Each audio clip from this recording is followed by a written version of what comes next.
While there are plenty of tutorials explaining what the best extensions are, there are very few, if any, covering how the extension tab actually works. So let's put the horse before the cart and dive into the extension tab so you can spend less time reading and more time creating. But do consider joining us on Patreon, like the video and give it to me bite-sized.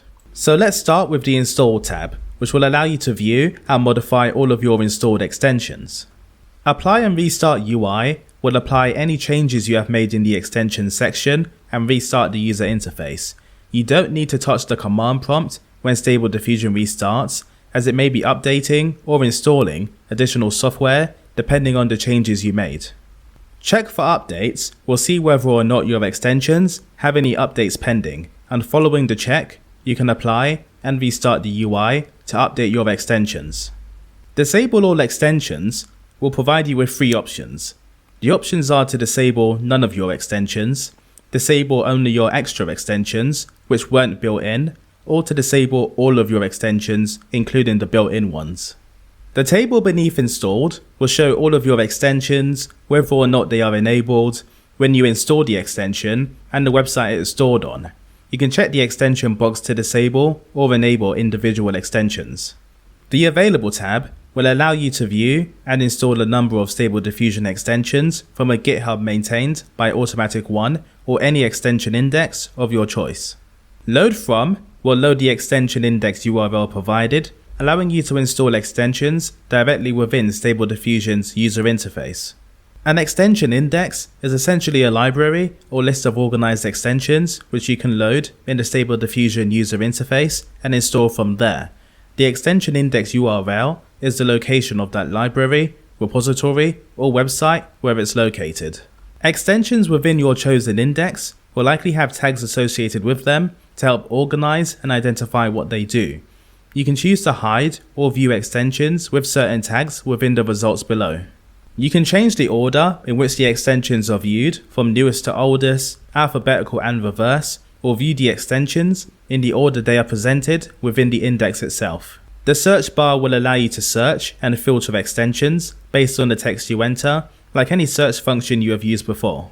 The table at the bottom of the page will show you the list of extensions available from your chosen index, the description of that index, and an install button, so you can use it after restarting and applying the user interface.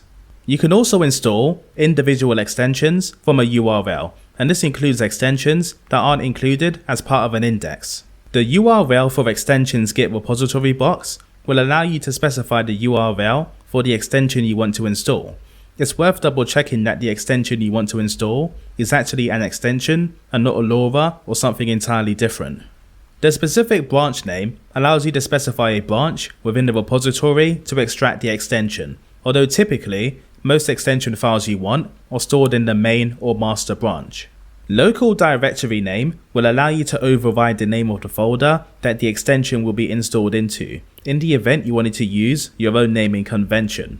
The folder the extension goes into is created as the extension is installed and by default will follow a format of SD Web UI extension name.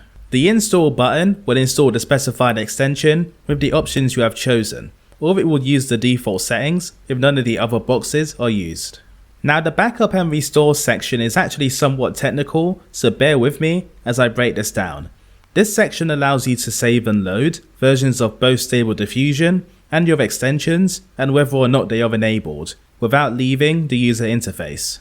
The key piece of information you will need to look at when it comes to the version of the file you are using is the commit, which is essentially a reference number for the file in GitHub, and each commit has an associated date for when it was released. Now I need to show you how you can swap versions of your Stable Diffusion manually, so we can then move on to saving those versions in the configuration, which will finish the rest of this section. You don't need to follow along, just watch so you can see what's useful for you.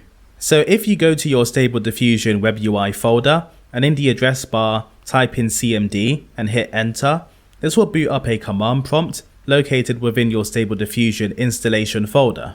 Then use git pull to get the latest version of Stable Diffusion from GitHub if you want to update.